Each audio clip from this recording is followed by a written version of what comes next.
It was just past midnight when Liam and I finally found the Airbnb after hours of driving through winding back roads. The GPS signal had flickered uncertainly for the last half hour, and each turn into the dense forest seemed more foreboding than the last. Our headlights swept across the old two-story house that stood secluded, surrounded by an unrelenting darkness that the porch light barely penetrated. The place looked like it hadn't seen visitors in ages, with its weather-beaten facade and overgrown path leading to the front door. As Liam pulled up, I couldn't shake off a creeping sense of unease, the kind that makes the hairs on the back of your neck stand up. With our luggage in tow, we approached the house, the sound of our steps crunching on the gravel path breaking the eerie silence. Liam fished out the key from his pocket, which the host had left in a lockbox under the porch light, and opened the front door. We were expecting the musty, closed-up smell of an unused rental, but instead, the scent of freshly cooked food hit us. Confused, we stepped inside, only to find a scene that seemed straight out of a family dinner. There, in what seemed to be the living room, was a family of 4, 2 adults and 2 children, curled up on the couch with a movie playing softly on the television. They looked up, just as startled by our entrance as we were by their presence. "Can I help you?" the man asked, an edge of protectiveness in his voice as he stood up, his stance wary. "I think there might be some mistake," Liam replied, holding up the key. "We booked this place for the weekend. Are you leaving tonight?" The woman exchanged a worried glance with the man before turning back to us. "No, we just got here this afternoon," she said, her voice tense. "We're booked through till Monday. There must be some mistake." Liam and I exchanged a look of disbelief. The awkwardness in the air thickened as each group insisted on their legitimate claim to the Airbnb. The night, already dark and unsettling, seemed to close in on us, as if waiting to see what we would do next in this unexpected turn of events. The tension in the room ratcheted up a notch, as the father, his brows knotted in suspicion, accused us of foul play. "We were warned about this," he said, his voice steady but filled with accusation. "We got messages saying that some people would try to take over our booking, pretending to be guests. Who are you really?" I felt my stomach twist in confusion and fear. "We're just here for a weekend away," I insisted, trying to keep my voice calm as I showed him the confirmation email on my phone. "Look, here's our booking confirmation. We got it directly from the host." The mother, still seated, kept her eyes on us, clutching her youngest close. It was clear they were frightened, and so were we. Liam, trying to defuse the situation, suggested, "Maybe there's been some sort of mistake with the booking system. Could we all perhaps just call the host and sort this out?" As the adults talked, one of the children, a girl about 8 years old, tugged on her father's sleeve. "Daddy, are they the bad people from the messages?" This prompted the father to recount the odd messages they had received over the past week, warnings about imposters who would claim the reservation was theirs. The timing coincided eerily with their own booking confirmation. We listened, horrified. Neither Liam nor I had received any such warnings, just the usual booking details and a code for the key lockbox. With nowhere to go in the dead of night and the family clearly as legitimate as us, a reluctant truce was formed. We agreed to share the space for the night, each of us taking a floor.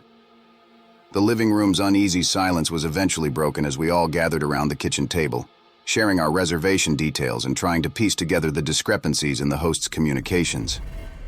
The father, whose name was Eric, showed us his messages. They were from the same email address as ours, but the tone was urgent, almost fearful, hinting at a need to protect his family from potential harm. Meanwhile, our communications were standard and businesslike, devoid of any such warnings. As we talked, it became apparent that we were all victims of some greater scheme, possibly orchestrated by the host. The realization that we were not each other's enemies, but rather allies against a common threat slowly changed the atmosphere from one of suspicion to collaborative determination. We decided to search for any more clues in the house that might explain what was happening. Little did we know, the night had more secrets to unveil, and the true antagonist was not amongst us, but orchestrating from the shadows. Late into the night, as we attempted to coexist under the strange and tense circumstances, our phones simultaneously lit up with new messages. The timing was uncanny, sending a chill down my spine. Both groups, wary and exhausted, gathered around the dim light of our screens in the dimly lit kitchen. The message was from the host, and the words sent a wave of cold dread through me. For your own safety, do not trust the other guests. They are not who they say they are. Protect yourselves. Liam and I exchanged a frightened glance, our previous feelings of solidarity shaken. Eric and his wife Helen looked equally disturbed, their eyes darting between their children and us with newfound suspicion. The atmosphere thickened with paranoia, each of us mentally revisiting every odd detail of the evening, wondering if we had overlooked a warning sign. "Why would he send this?" Liam whispered, voicing the dread coiling in my gut. "What's he trying to do?" No one had the answer. Each group retreated to opposite ends of the room, our minds racing. The uneasy alliance we had formed was fracturing under the weight of fear and mistrust, driven by the host's cryptic and menacing warnings. As the night deepened, so did our sense of isolation and peril, trapped in a game we didn't understand, played by a host who seemed to be pulling all the strings. After hours of unease and whispered discussions, both groups, fueled by a desperate need for answers, decided to come together once more. With hesitant steps, we agreed to search the house for any clues that might explain the host's strange behavior and disturbing messages. Our search led us to a locked room upstairs, which we had assumed was just a private area off limits to guests. But the recent events, charged with suspicion and fear, pushed us to break in. The door gave way under the collective effort, revealing what was unmistakably the host's personal quarters. But it was the contents of the room that caught us all off guard. Papers were strewn about, featuring multiple IDs and documents with different names, and detailed plans outlining various scenarios of staged robberies and insurance claims. It was a goldmine of deceit. While we were still processing the magnitude of the fraud, the sound of a car pulling up to the house sliced through the silence. Panic set in as we realized it was the host. He entered the house, his expression darkening as he found us in his private sanctuary, surrounded by his secrets laid bare. "What are you doing?" he demanded, his voice dangerously calm. Liam stepped forward, holding up some of the incriminating documents. "You've been setting us up. Why?" "For insurance money." The host's facade cracked, a sinister smile spreading across his face as he confessed. "It's easy money," he said. "Stage a little drama, file a claim for stolen property, and no one's the wiser. You would have just been another police report." His admission was cold, calculated. But as he took a step towards us, presumably to physically intimidate us into silence, Eric dialed the police discreetly from his phone. The host noticed too late to stop him. "You think the police will believe you over me? I've done this before." The host sneered, his confidence unshaken. But as the sirens began to wail in the distance, his smirk faltered. The reality of his situation began to sink in. We all stood, united by the threat against us, as the host realized his plans were unraveling fast. The story he had so carefully orchestrated was coming to an end, but this time, he wasn't holding the pen. As the host's demeanor grew increasingly menacing, a sense of urgent survival instinct kicked in among us. We whispered a hasty plan while the host was momentarily distracted by the approaching sirens. Moving swiftly, Liam and Eric lunged forward, grappling with him in a desperate bid to restrain his movements. Utilizing our brief advantage, Helen and I rushed to help, pushing him back into his cluttered room. With combined effort, we slammed the door shut and turned the key, locking him inside. His muffled shouts of rage were drowned out by the sound of police sirens growing louder, a reassuring sign of impending help. We didn't pause to catch our breath. Instead, grabbing the children and our essential belongings, we hurried out of the house. As we emerged into the cool night air, the flashing lights of police cars painted the scene with stark, red and blue strokes of reality. We were safe, for now, but the echo of what we had just experienced would linger far longer. We stood outside, recounting everything to the police, a mix of relief and disbelief washing over us. But later, as I reached into my purse for my phone, a slip of paper fluttered out, a note with chilling words. See you at your next check-in. Shaken, I opened my email to find a new booking confirmation for a location we never reserved, sent from the same host. The truth was clear. This nightmare was far from over. As we pulled up to the address, the last sliver of sunlight dipped below the horizon, leaving us in the dim glow of the car's headlights. The house before us loomed like a relic from a bygone era, its windows dark and shuttered, the paint peeling like aged skin. It was nothing like the charming pictures we had seen online, and a cold shiver of doubt ran down my spine. "Are you sure this is the right place?" Sarah's voice trembled slightly as she squinted at the faded house number beside the door. "It has to be," I replied, though my confidence wavered as much as hers. The idea of spending our weekend here, in what looked like the setting of a horror film, was far from the cozy getaway we'd imagined. "Let's just check it out," Tom suggested, his hand already on the car door. "Maybe it's just the outside that's bad. It could be nice inside." Reluctantly, we agreed, curiosity edging out our initial fear. After all, it could simply be a mix-up with the address, we reasoned. With a collective breath to steady our nerves, we stepped out of the car and approached the shadowed front porch, unaware of what awaited us inside. The door creaked ominously as we pushed it open, stepping into the musty air that smelled of old wood and forgotten stories. As my eyes adjusted to the dim light, a wave of familiarity washed over me. The staircase, the moldings on the ceiling, the faded wallpaper, I knew them all. This wasn't just any house. It was my childhood home, the one we'd lost years ago to foreclosure.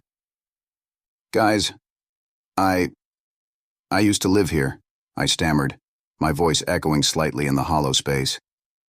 "What? Are you serious?"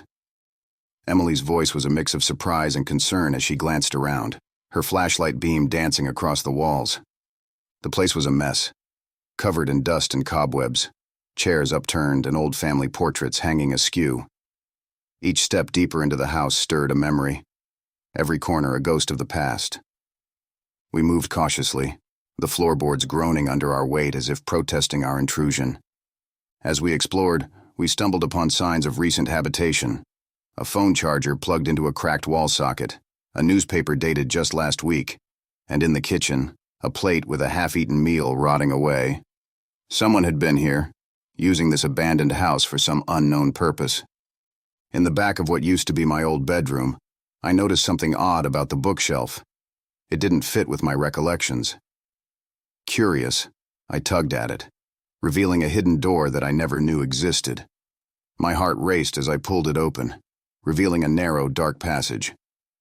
"Look at this," I called out, barely containing the mix of excitement and dread that filled me. My friends gathered around, their faces a canvas of curiosity and fear. Together, we stepped into the passage, unaware of the secrets it held, ready to unravel the mystery of the house that once was my home.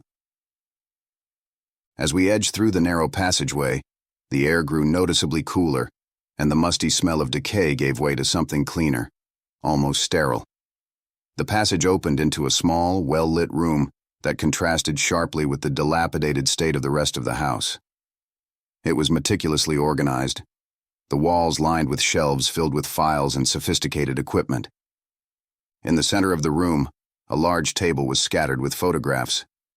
I picked one up, my breath catching in my throat as I stared at a photo of myself as a child, playing in the yard of this very house. But among the familiar scenes were photos of people I didn't recognize, posing in what appeared to be other homes, other lives. Their faces seemed strangely familiar, as if I had seen them in passing dreams or forgotten memories. "Alex, look at this," Sarah called out, her voice tense. She was standing by a high-tech setup with multiple monitors displaying live feeds from various houses. It dawned on us then. We weren't just dealing with a forgotten house, but a surveillance center. Tom, who had been rifling through the files on the shelves, held up a document. "These are property records and rental listings, including the fake Airbnb listing for this place." His voice grew grave. "Guys, this isn't just some random squat. This house is the center of a major scam operation." The realization hit us like a cold wave. We were standing in the nerve center of an elaborate network that used abandoned properties to lure unsuspecting guests. The scam was clever, exploiting the trust and excitement of travelers like us, turning places steeped in personal history into traps for profit. We exchanged looks, a mix of fear and resolve knitting our brows. We had unwittingly walked into something much bigger than a simple property scam. We were in a lair where the lines between past and present, between victim and perpetrator, blurred ominously. Crouching behind a stack of old filing cabinets, we heard the heavy tread of boots approaching. The door swung open, admitting two men whose voices were low and urgent. "We need to clear out soon," one man said, a note of impatience in his voice. "Too much heat lately, and with those new guests, it's only a matter of time before we attract unwanted attention." "Yeah, this place has served its purpose. Let's wrap up after this last score," the other replied, flipping through a folder brimming with papers. My heart pounded in my chest as I shared a glance with my friends, their faces etched with anxiety and determination. We couldn't just sneak away. Not now. Taking a deep breath, I stepped from our hiding spot, confronting the two men who spun around, startled. "What are you doing here? How are you part of this?" I demanded, my voice shaking with anger and disbelief. Recognition flickered in the eyes of the taller man, who took a hesitant step forward. "Alex, is that you?" he murmured, his tough facade wavering. "Mark?" I gasped, recognizing the friend I had grown up with in this very house. The same friend who disappeared from my life after my family lost the house. "What are you doing? Why are you involved in this?" Mark's face hardened, and he looked away briefly before locking eyes with me again. "After you left, everything fell apart. My family took a hit too, you know. We lost everything. I had to survive. And when I found out about this operation, it was a way to take back some control." The room was thick with tension as my friends quietly called the police, whispering our location into their phones. "Mark, you can't just scam people, you're better than this," I pleaded, my voice thick with emotion. He scoffed, a bitter laugh escaping him. "You think I wanted this? You got out, Alex, but not all of us did. I'm making do with the cards I was dealt." As we stood there facing each other in the heart of our shared past, the sound of distant sirens began to fill the air, growing louder with each passing second. The confrontation teetered on the edge of violence, the air crackling with tension. Mark's jaw clenched, and his partner shuffled uneasily, glancing toward the exit. Just as Mark took a step closer, the wail of sirens pierced the silence, growing louder as they neared. His resolve crumbling, Mark shot one last conflicted look at me before he and his accomplice bolted, disappearing into the shadows of the house.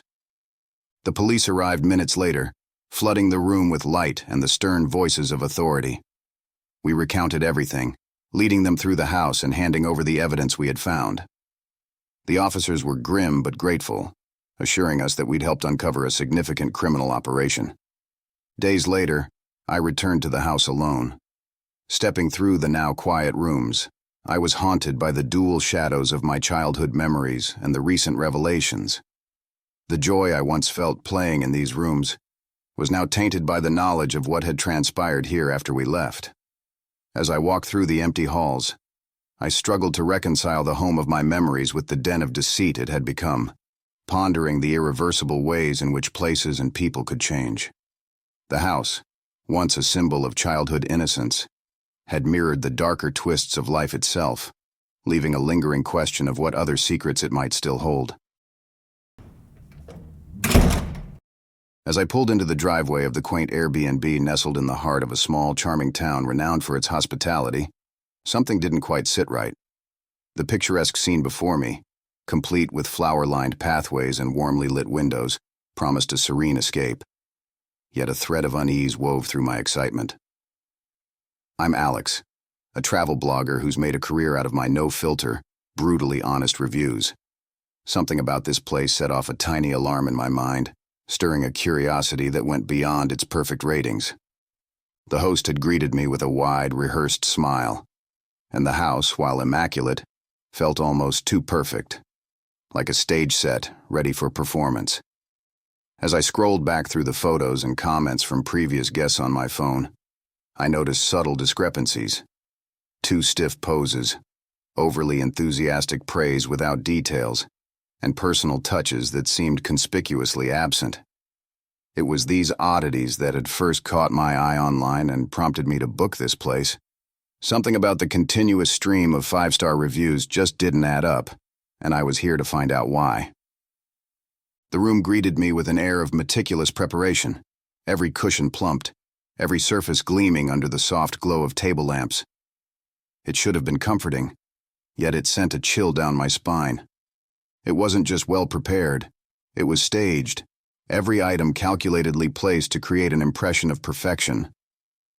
As I unpacked, my gaze caught a subtle glint from the bookshelf, a camera, cleverly disguised as a bookend. Scanning the room, I spotted more. The realization that I was being watched set my nerves on edge. Driven by a mix of determination and rising fear, I began to search the room more thoroughly. In the bottom of the wardrobe, behind a false panel, I found a locked drawer. A few minutes with a paperclip, and it clicked open, revealing an old, dusty guest book. The creak of its spine as I opened it seemed to echo through the room. Inside, the pages told a different story than the pristine online reviews. Guests spoke of unease, of feeling watched, of subtle threats disguised as accidents. Curious and increasingly suspicious, I pulled out my phone to look up some of the names from the guest book. Social media searches led to dead ends, profiles recently deactivated or scrubbed clean. My heart pounded harder with each discovery. The picturesque facade of the town and its charming Airbnb was cracking, revealing a sinister underbelly. I knew I had stumbled onto something big, something dangerous, but I couldn't turn back now. I decided to take my investigation to the streets, mingling with the locals under the guise of a curious tourist. The town, with its quaint shops and friendly faces, seemed the epitome of small-town charm. But as I broached the subject of the Airbnb, the atmosphere shifted palpably. Shopkeepers became terse, their smiles tightening when I mentioned the guest book. At the local cafe, an elderly waiter advised me under his breath to enjoy my stay and not ask too many questions. It was clear. The town was protective of its secrets. Later, I met an old fisherman by the river who, after some coaxing, revealed the heart of the town's silence. The Airbnb was more than just a rental. It was the lifeline of the town's economy, attracting tourists and their wallets. There was an unspoken pact among the locals to maintain its perfect image at all costs. The revelation sent a shiver down my spine, complicating my mission. This wasn't just about one deceptive host. It was about a whole community. As I left the riverbank, I noticed a nondescript car trailing behind me. At first, I thought it was coincidence, but every turn I took, it followed. The realization that I was being watched wasn't just paranoia. It was a confirmation that I was treading dangerous waters. The deeper I dug into the truth, the more I felt the ominous weight of unseen eyes upon me. My resolve hardened, but so did my fear. Whoever was behind this was determined to keep their secrets safe. Back at the Airbnb, my mind racing with the day's chilling discoveries, I confronted the host. He had just returned from town, his demeanor as welcoming as our first meeting, but now I saw through the facade. When I slammed the dusty guest book on the table, his expression shifted from surprise to resignation. "Yes, there are cameras," he admitted, his voice low and strained. "It's not just me, Alex. The whole town depends on the success of this place. If you try to expose this, it's not just my livelihood at stake." His warning was veiled but clear. There were greater risks involved than I had initially understood. As we spoke, I pressed him about the entries in the guest book. With a heavy sigh, he confessed that guests who had threatened to reveal the truth had met with unfortunate incidents. A car brake failure here, a fall down the stairs there. It was enough to silence many, and for those who weren't deterred, the town made sure they couldn't spread their stories. Fueled by a mix of anger and a commitment to my readers, I made my decision. That night, I sat down in the very room where I'd been watched and started typing. Live on my blog, I began to detail everything. The surveillance, the guest book, the town's dark pact, even the threat to my own safety. As I typed, I posted photos of the guestbook pages, the hidden cameras, and screenshots of the deactivated social media profiles. I tagged it as a live investigation, urging my followers to share widely. "If anything happens to me," I wrote, "let it be known why." The stakes were immense, but the truth was more important. As I hit publish, the weight of potential repercussions loomed large, but so did the hope that exposing the darkness would prevent others from falling into the same trap. The morning after I published my initial findings, I discovered my car with all 4 tires methodically slashed, the sharp cuts a silent but clear message. Returning to my room, the sight of my belongings strewn across the floor, drawers emptied and my equipment tampered with, hammered home the severity of my situation. Every move was a calculated intimidation tactic, aimed to silence me. Fearing for my safety and the possibility of being forcefully stopped, I took a decisive step to safeguard the investigation. I gathered all the evidence, copies of the guest book, recorded videos of the hidden cameras, and all correspondences. I compiled them into a detailed dossier and sent it to a journalist friend who had a reputation for tackling corruption. My instructions were clear. If I went silent, or if anything happened to me, she was to publish everything immediately. No holds barred. This backup plan was my lifeline, a way to ensure the story would outlive any attempts on my part to be silenced. As I secured my digital trails and prepared for any further repercussions, the weight of isolation in a hostile town pressed down on me, but the need to expose the truth kept me resolute. With my blog post tearing through the internet, the atmosphere in the town turned palpably hostile. I hastily packed my things, the air thick with tension and the silent stares of the locals. As I drove away from the Airbnb, the weight of countless eyes followed me, their glares a mixture of anger and fear. As the town faded in my rearview mirror, I kept glancing back, half expecting to be followed. Just as I reached a safer distance, my phone pinged with an email from my friend. "It's gone viral," she wrote. "Everyone's talking about it." Relief washed over me, mingled with a persistent unease. The screen of my life darkened to black as I drove into an uncertain future. The final message from another concerned reader echoing in my mind. "Consider what your silence is worth." The haunting implication of the town's far-reaching influence and the unresolved threats to my safety cast a chilling shadow, leaving me to ponder the ominous paths that might still lie ahead. As a dedicated software developer from a bustling city, I decided to take a business trip to a quiet town on the rural edges of the county. I booked a picturesque Airbnb, nestled in the shadow of the county's thickly wooded hills, which seemed ideal for a peaceful week of work. Upon my arrival, I was greeted by Mark, the host. His charm was as welcoming as it was slightly intense. The cottage itself was beautifully maintained, complete with an enchanting garden and a view that overlooked the serene county landscape. However, I soon noticed that the nearest neighbors were uncomfortably distant, and the town itself seemed unusually quiet. This isolation, though initially appealing for its peace, began to stir a slight unease in me as the days passed. During the initial days, Mark's hospitality seemed impeccable. He prepared home-cooked meals with ingredients sourced from the local county markets and regaled me with stories of the town's history. However, my comfort began to erode as his actions hinted at an unsettling attentiveness. One afternoon, I returned to find a vintage postcard of the county on my bed. It was a card I'd never seen before, one I certainly hadn't purchased or expressed any interest in. The realization dawned on me that Mark had been entering my room in my absence. The issue of privacy intrusion deepened one evening when I discovered that my bedroom door wouldn't lock from the inside. I brought it up with Mark, who responded with a casual air, brushing off my concerns as he promised to fix it, soon. But as days passed, that promise was conveniently forgotten.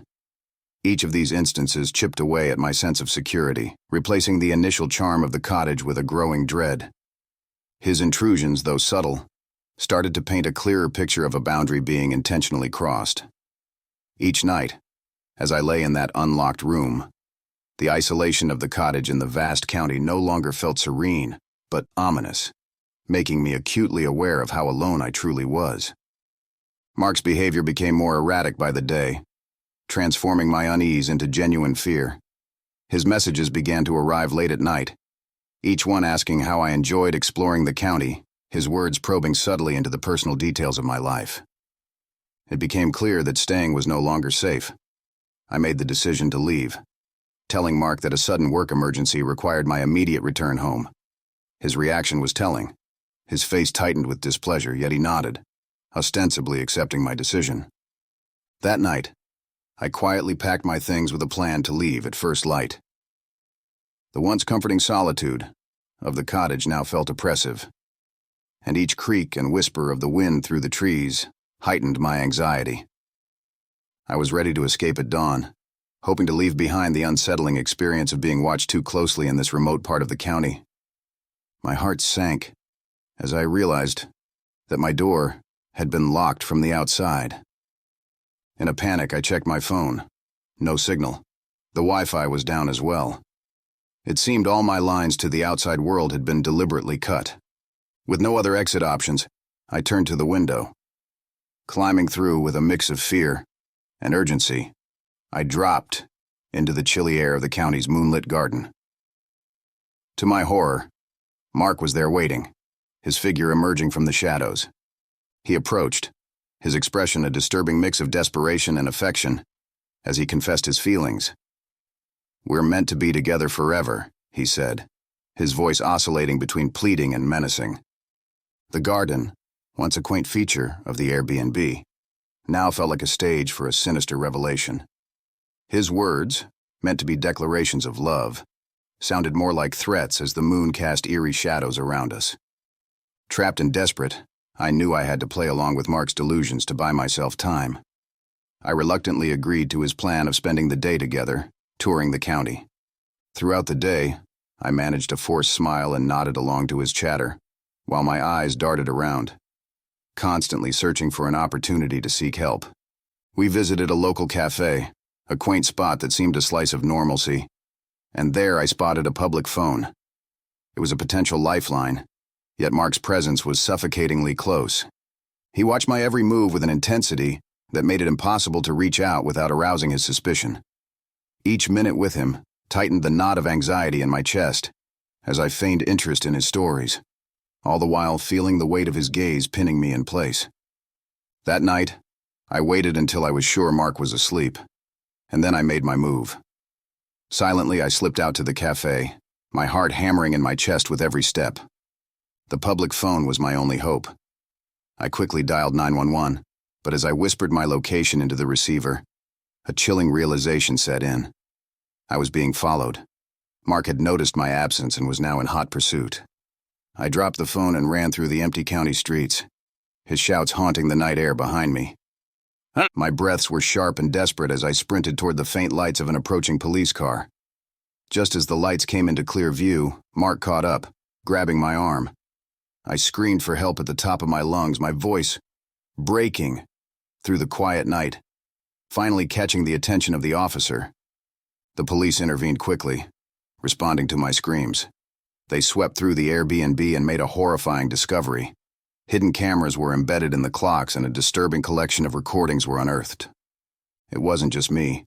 There were other guests in these videos, all unwitting victims of Mark's obsession. He was arrested on the spot. The local county police escorted me to a safe place, assuring me of their support through this ordeal. Months later, as I began to heal, an unsettling message arrived from an unknown account, a picture of me smiling at the county cafe during my attempted escape. The caption chillingly read, "Miss you already." Instantly, my past fears resurfaced, hinting that my nightmare might not be over yet. After months tethered to the relentless pace of city life, I desperately needed a breather. My choice? A quaint village far from the urban sprawl, promising peace and a touch of solitude. The apartment I rented online seemed perfect, small, cozy, nestled within the heart of the village and managed by an on-site caretaker named Mr. Jennings. Upon my arrival, Mr. Jennings greeted me with a smile that was both warm and, somehow, slightly unsettling. He was an older man.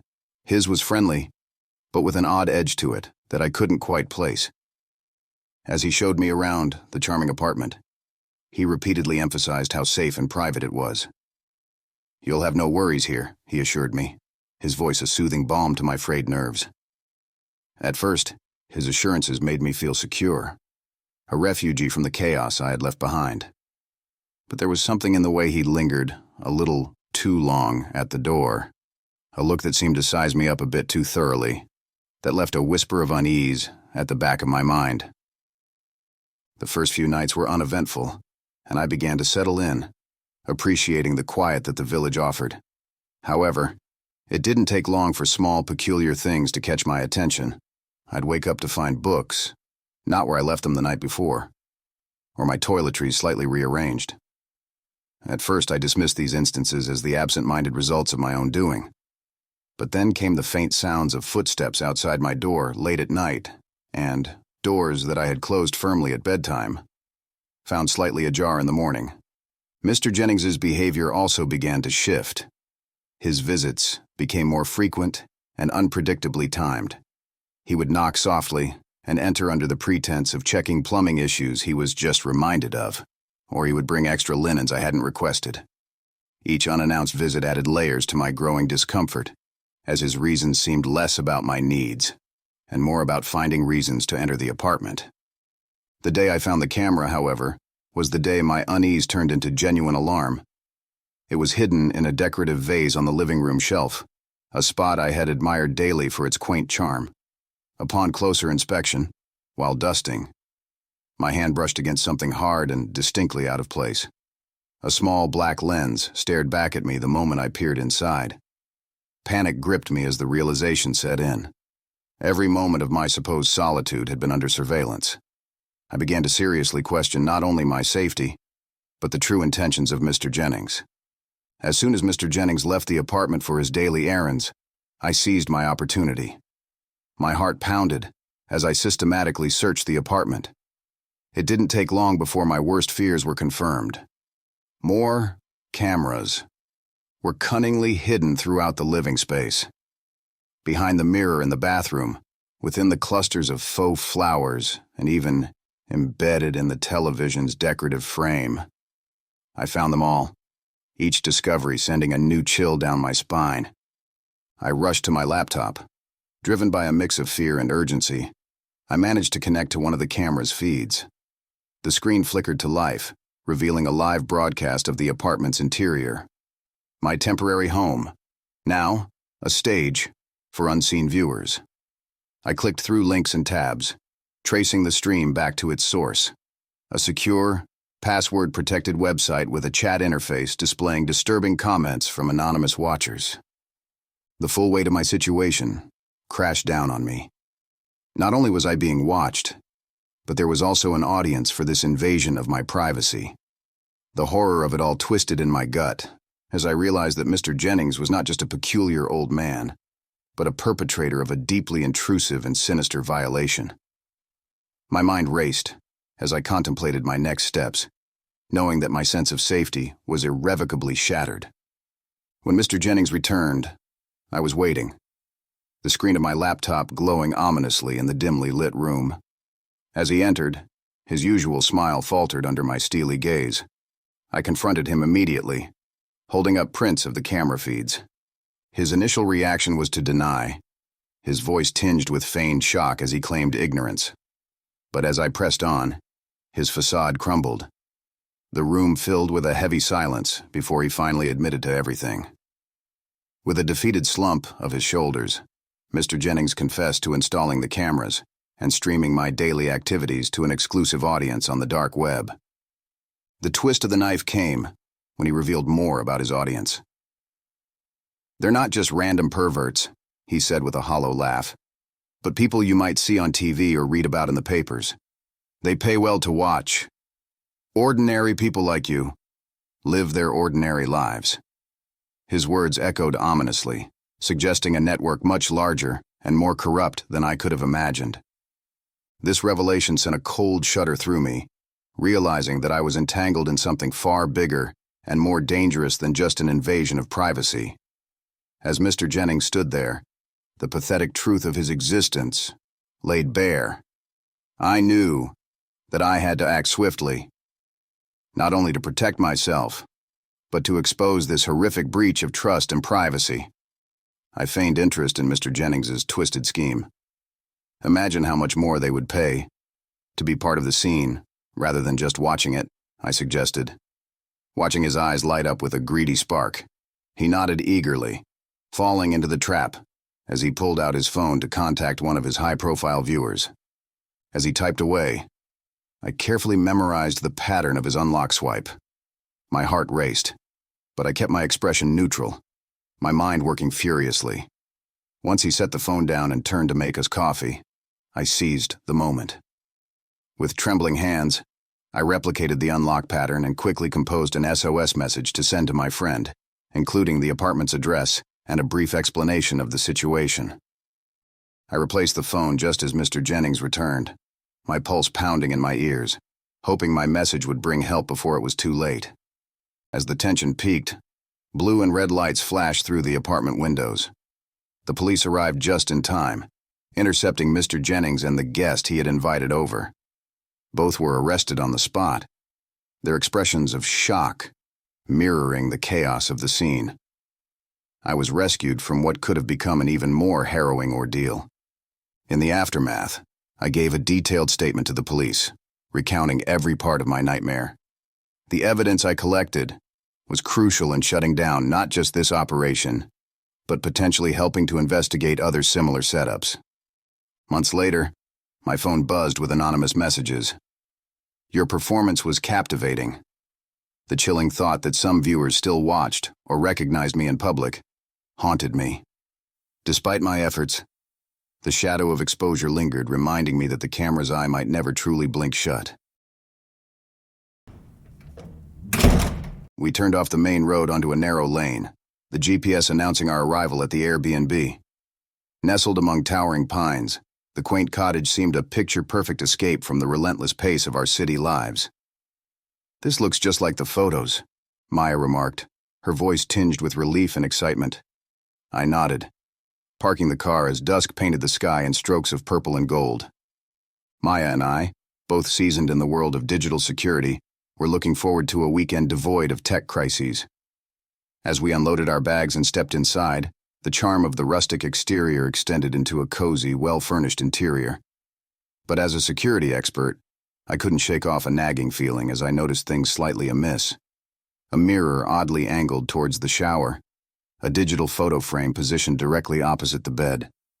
Our curiosity turned to alarm when, on closer inspection, we discovered these were not mere decor misplacements, but cleverly disguised cameras. The realization hit us hard. Our supposed sanctuary was a stage with us unwittingly, the stars. With professional calm, we assessed the situation. Clearly, the serene getaway was anything but. Our discovery of the hidden cameras ignited a fire of indignation and urgency. As digital security experts, Tom and I were well equipped to handle this breach of privacy, yet the blatant violation shook us. Calming our initial shock, we switched to professional mode, determined to uncover the full scope of the intrusion. I began cataloging each camera while Tom initiated a network scan from his laptop.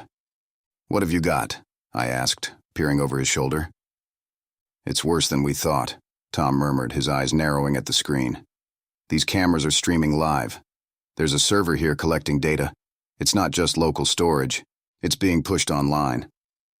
The air between us charged with a new layer of dread. Tom quickly isolated the server's IP and began tracing its connections. What we uncovered next was a horrifying network of data flow, archived footage and live streams funneling into the dark corners of the web. The reality that we were likely being broadcast to a hidden audience turned my stomach. "This guy's making money off this," Tom said, disgust evident in his tone. We were just the latest in what looked like a long line of victims. Fueled by a mix of fear and anger, we plotted our next moves. I started documenting every piece of hardware and its location within the house, while Tom worked to break further into the network. Using our expertise, we managed to access the host's sales logs and customer interactions on the dark web. Each file we uncovered added weight to our case against him. "We need to expose him," I declared, "and ensure he can't do this to anyone else." Tom nodded, his face set in a grim line. Let's take all the evidence we can and shut down his operations.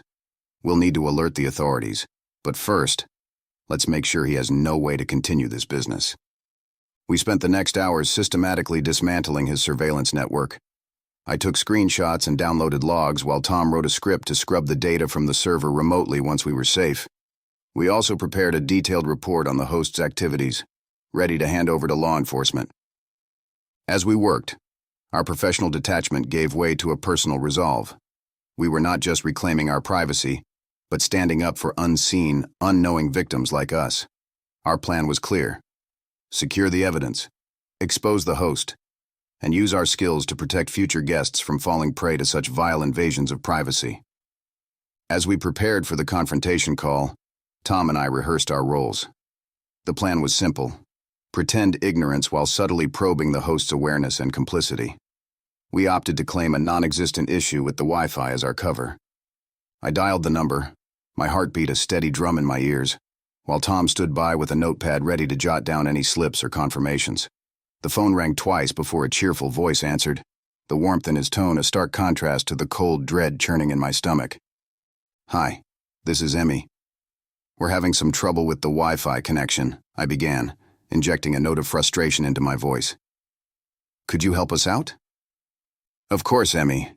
I'm sorry about that," the host replied smoothly. "But just to confirm, you're calling from the living room, right? Near the router on the bookshelf?"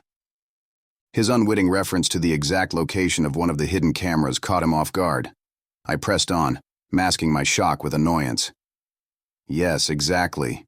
It's been really inconsistent." He chuckled, a sound that now seemed sinister. "You know, those devices can be finicky. Just give it a tap. Sometimes that's all it needs, right on top where the little blue light is." The blue light wasn't on any standard router. It was on the hidden camera. His casual instruction confirmed his awareness and his intent. Tom and I exchanged a glance, the gravity of the situation sinking in further. We had him. "Thanks, I'll try that," I said, keeping my voice light while wrapping up the call. As soon as I hung up, Tom and I knew the stakes had just escalated. The host wasn't just complicit. He was actively directing us, confirming his direct involvement in the surveillance setup. This slip was exactly what we needed to move forward with our plan to expose and stop him. Leveraging our expertise in digital security, we swiftly moved to lock the host out of his own surveillance network. Tom's fingers flew over the keyboard as he implemented layers of encryption, effectively barring the host from accessing his own system. Simultaneously, I started purging the server of its invasive content, deleting files that contained hours of secretly recorded footage. "Got something here," Tom murmured, his eyes narrowing as he scrolled through a live chat on the host's network. "He's chatting with someone about coming back to fix an unexpected issue. He's on his way here." The urgency of the situation escalated. We needed to be ready. As we prepared for his arrival, I positioned myself near the front door, ready to confront him, while Tom discreetly dialed the local police, explaining the situation in hushed tones. The air thickened with tension as we heard a car pull up. Moments later, the door swung open to reveal the host, his face contorted with rage. "What have you done to my system?" he bellowed, stepping aggressively towards the laptop. "I think the bigger question is what you've been doing with these cameras," I retorted, my voice steady despite the pounding of my heart. I managed to keep him engaged, forcing him to explain his actions, stalling for time as Tom communicated with the police on his phone, kept out of the host's sight. The host's anger surged as he attempted to push past me to reach his equipment. "You have no right to touch my things." Before he could get any further, the sound of sirens filled the room, and police officers burst through the door. They quickly assessed the situation, their trained eyes taking in the open laptop with its streams of code and the visible tension. "Hands where I can see them," one officer commanded. The host, caught mid-movement, his face a mask of fury and panic, complied reluctantly as they moved to handcuff him. "Everything's recorded, officers," Tom announced, stepping forward. "We've got all the evidence of what he's been doing." As the police took over, securing the host and beginning their investigation, relief washed over me, mingled with a profound sense of vindication. As we left the scene, my phone pinged with a notification of a file transfer initiated days before our arrival, chillingly hinting at the host's connections to a broader, darker network. The realization that this ordeal might be a mere glimpse into a much larger scheme lingered ominously as we drove away, the weight of unresolved danger hanging between us. Nestled deep within a secluded forest, Pinecrest Resort stood as a silent witness to both the beauty and isolation of nature.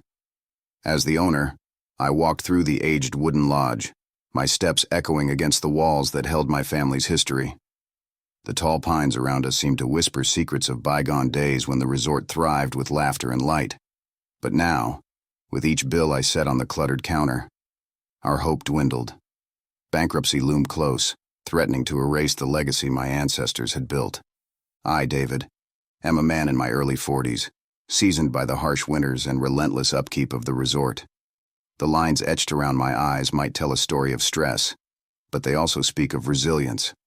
My wife, Maria, always the beacon of optimism in our family, still manages to smile despite the shadows of doubt. Our teenage son, Lucas, grows more like me each day, his young eyes observing and learning the ropes of our family business. Perhaps more than I'd wish for his carefree years. This season brought a full house for the first time in months, a rare and much-needed blessing. Among the guests was Tom, a charismatic leader with a magnetic pull, who booked an extended stay for his group. His presence filled the rooms with an unusual energy, both invigorating and unnerving. As I watched them from my office, Tom's followers seemed enveloped in their own world, their behaviors towing the line between peculiar and disturbing. I couldn't shake the feeling that something was amiss, their secretive whispers casting a shadow over the temporary relief of a fully booked resort. As the nights drew in at Pinecrest Resort, the once calm atmosphere began to crackle with tension. Guests approached me with complaints of odd noises, whispers floating through the trees and a low drumming sound that disturbed the late hours. Adding to the eeriness, I stumbled upon strange symbols etched into the bark of trees near the cabins, symbols none of us had seen before. These unsettling discoveries sent a chill down my spine, making me question the true purpose of Tom's group. One afternoon, amidst my growing concerns, a guest named Amy sought me out. She had a keen edge about her, observing more than what was on the surface. Initially, her questions seemed casual, queries about the resort's history and operations. But soon, her focus shifted to probing about Tom and his followers. One evening, under the dim lights of the lodge, Amy revealed her true identity to me.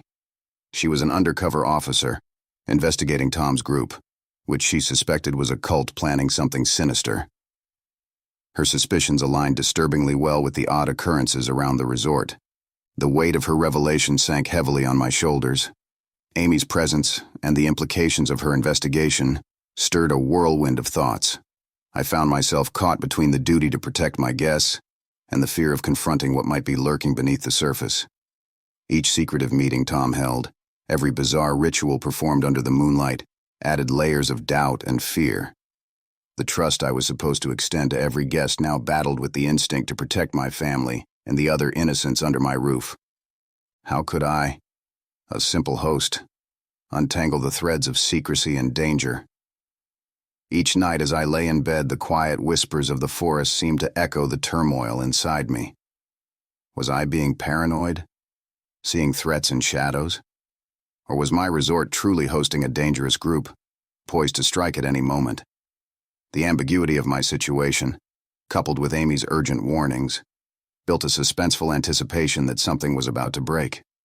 My next steps were unclear, but I knew I had to act soon, for the safety of everyone at Pinecrest. As the date of the local harvest festival approached, the resort buzzed with an uneasy energy. Amy and I hatched a plan to gather irrefutable evidence against Tom and his followers during the event, which they seemed particularly excited about. With the influx of visitors expected at the festival, we hoped the cult's activities would be more overt, easier to document. I placed discreet cameras around key areas, my hands trembling. Amy coordinated with local law enforcement, ready to move in at a moment's notice. The festival day dawned clear and bright. The air was festive, but my heart was heavy, sensing the impending storm. As the day progressed, Amy and I watched closely. The cult members mingled with the crowd, their robes hidden under normal festival attire, but their eyes burned with an intense fervor. As the sun set and the main events kicked off, Tom and his group began to retreat subtly towards a secluded part of the resort grounds. Just as Amy and I prepared to follow them, chaos erupted. Tom, having somehow sensed our plans, confronted me directly. His usual charismatic mask had slipped, revealing a cold, menacing figure. In a heart-stopping moment, he revealed his leverage. Maria, my wife, captured and frightened, her arms held by two of his followers. He proposed a trade, my silence for her safety. The standoff was palpable, with the festive music in the background creating a surreal contrast to the danger before me. My mind raced, desperate for a solution. Amy signaled subtly, indicating that the police were minutes away, but each second Maria remained in their grasp was a second too long. In a risky move, I agreed to Tom's terms, hoping to buy time. As he relaxed his guard slightly, I signaled Maria, recalling our old signal from the days we used to play carades with Lucas. Understanding flashed in her eyes, and with a sudden struggle she stepped on the foot of her captor and elbowed him sharply. In the brief commotion, Amy and I acted. I tackled the other captor while Amy rushed to Maria's side, guiding her to safety. The police sirens wailed in the distance, growing louder as they approached. Tom and his remaining followers attempted to flee, but were quickly rounded up by the arriving officers. As they were handcuffed, Tom turned to me, his eyes seething with a promise of retribution. The immediate threat was over, but the echo of his ominous words lingered in the air, suggesting that this was not the end. In the aftermath of the harrowing rescue, the resort slowly began to exhale the tension it had been holding. Maria, safe but shaken, clung to me as we watched Tom and his followers being led away by the police. The guests, oblivious to the full extent of the night's events, continued to revel in the festival's closing fireworks, their laughter a stark contrast to the darkness we had just endured. As Tom was pushed into the police car, one of his followers caught my eye, a young woman with a hollow stare. She leaned close enough for only me to hear and whispered, "This is but a seed sown. The harvest comes." Her words sent a shiver down my spine, hinting that the cult's reach and plans might extend beyond what we had just stopped. As the police cars disappeared into the night, I realized that our victory might be temporary, and vigilance would be our new normal at Pinecrest Resort. The days following the festival saw Pinecrest Resort return to a semblance of peace. Yet within me, doubt and unease festered like an unhealed wound. Now standing alone on the porch of the main lodge, I watched as the last guests departed, the resort quieting down to an almost eerie stillness. The wind began to pick up, rustling through the pines, carrying with it a whisper that seemed almost intelligible. I strained to listen, the chilling breeze seeming to echo the cult's threat, reminding me that this tranquility might merely be the calm before another storm. What comes next? I pondered this as the sunset bled into the horizon, leaving shadows dancing in the twilight. When we first pulled up to the quaint Airbnb in the sleepy town, it looked every bit the peaceful retreat we had hoped for. The house, with its charming front porch and blooming flower beds, seemed the perfect spot for our weekend getaway. I'm John, by the way, a software developer from the city. Beside me in the driver's seat was Mia, my wife, whose sharp eye for detail serves her well in her career as a freelance editor. In the back seat, immersed in her latest mystery novel, was our teenage daughter, Lucy. As I unloaded our bags, Mia handled the check-in process on her phone. That's when she paused, frowning slightly. "That's odd," she murmured, scrolling back through the Airbnb listing. "The cleaning fee is almost as much as the rental itself." She showed me the screen. Indeed, the fee was unusually high. "And look at these reviews," she continued, a hint of suspicion in her voice. Every single one praised the house's impeccable condition, which was unusual in itself. This piqued our curiosity. Why would a rental require such a hefty cleaning fee if everyone left it spotless? This little anomaly, though seemingly insignificant, was enough to add a slight edge to our otherwise relaxed anticipation. Little did we know, This was just the beginning of a series of peculiar discoveries. As we stepped into the house, welcomed by its cozy interior, a lingering question hung in the air, unspoken, but palpable. What exactly were we walking into? As we began unpacking, Lucy shouted from the corner of her room, her voice tinged with excitement and disbelief. "Mom! Dad! Come look at this!" We hurried over to find her standing in front of a small, cleverly concealed door that she had stumbled upon behind a movable wardrobe. Curiosity outweighed our initial hesitation, and together, we pushed the door open to reveal a dimly lit, cramped room filled with an assortment of objects, books, photographs, and various personal belongings that clearly didn't belong to the house or to us. The air was stale, as if the room hadn't been opened for a long time. Among the scattered items, Lucy picked up a worn journal. The name, Sarah, was etched into the cover. Flipping through the pages, we found entries filled with apprehension and distrust towards the landlord. Sarah wrote about feeling watched and how certain things around the house didn't seem right. Her last entry was unsettlingly abrupt, ending mid-sentence as though she'd been suddenly interrupted. Later that evening, as we settled in, a subtle yet unmistakable sense of unease began to creep over us. It started with small, almost dismissible incidents. A book I was sure I'd left on the bedside table was found on the couch, Mia's glasses moved from the bathroom shelf to the kitchen counter, and Lucy's sneakers, which she had kicked off by the front door, were now neatly lined up in the closet. Each instance on its own seemed trivial, but together, they wove a tapestry of fear that draped over our shoulders, heavy and discomforting. These disturbances, minor yet jarring, transformed our initial excitement into a gnawing suspicion. Coupled with the discovery of the hidden room and Sarah's journal, it became increasingly clear that something about this house was very wrong.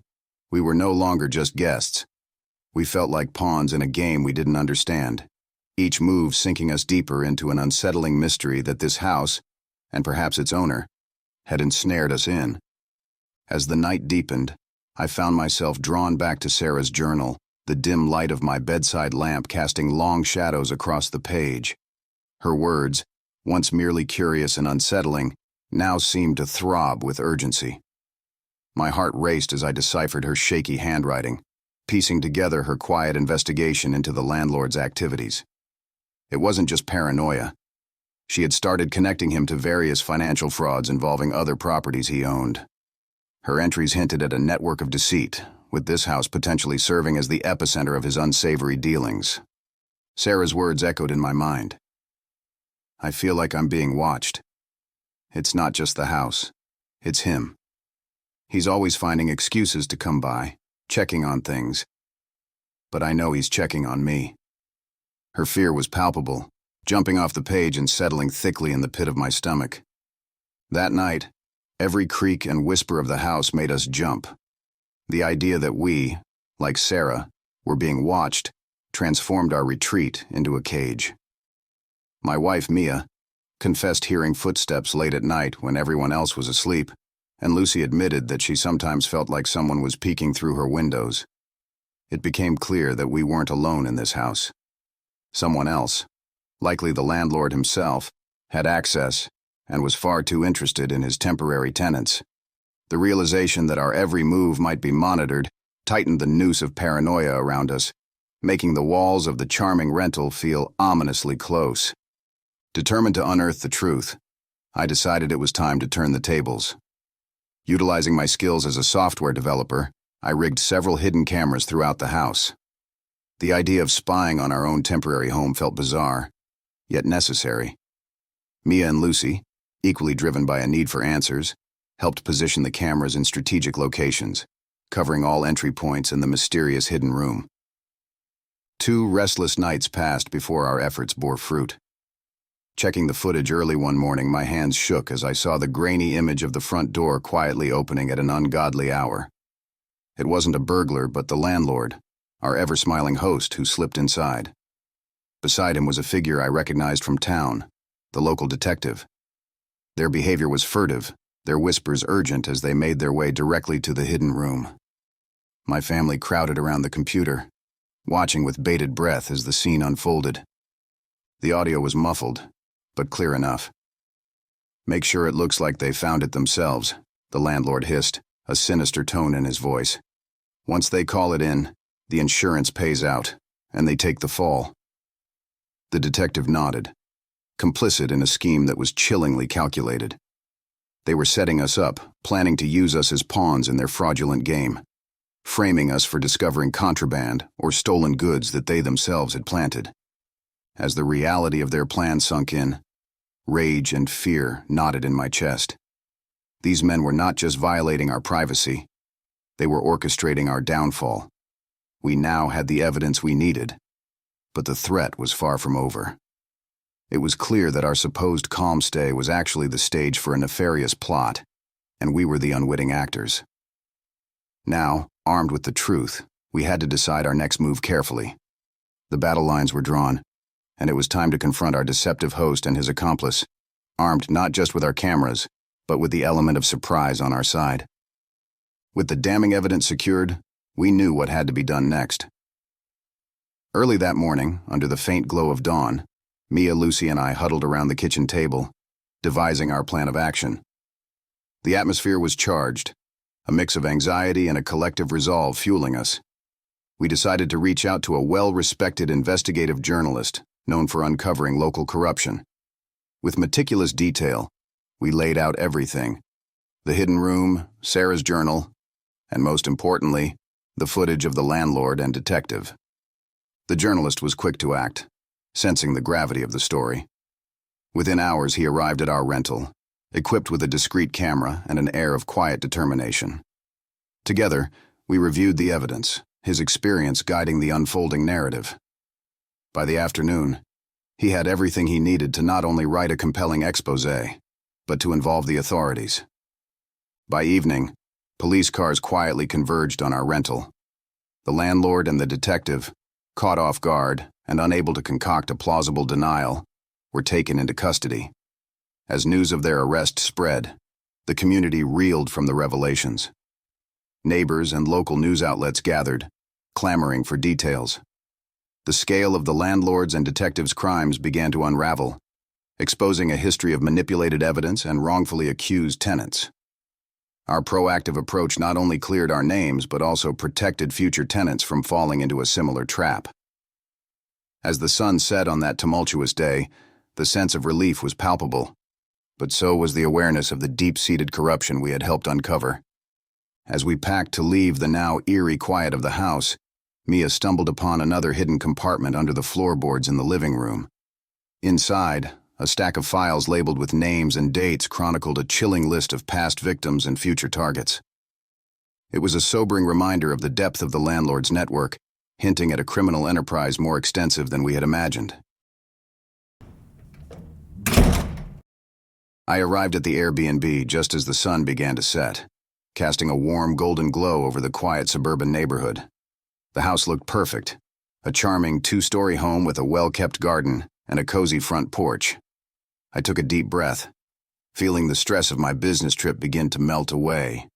This place seemed like the perfect retreat after long days of meetings. I found a welcome note taped to the front door from my host, Alex. "Make yourself at home, Jake. Sorry I couldn't be there to greet you. Enjoy your stay." The note was friendly, but I couldn't shake the odd feeling that something was off. I shrugged it off, chalking it up to my usual travel jitters. As I settled in, I met a few of the neighbors. They were friendly enough, but there was a nervous energy about them. Mrs. Thompson, the elderly woman next door, seemed particularly anxious.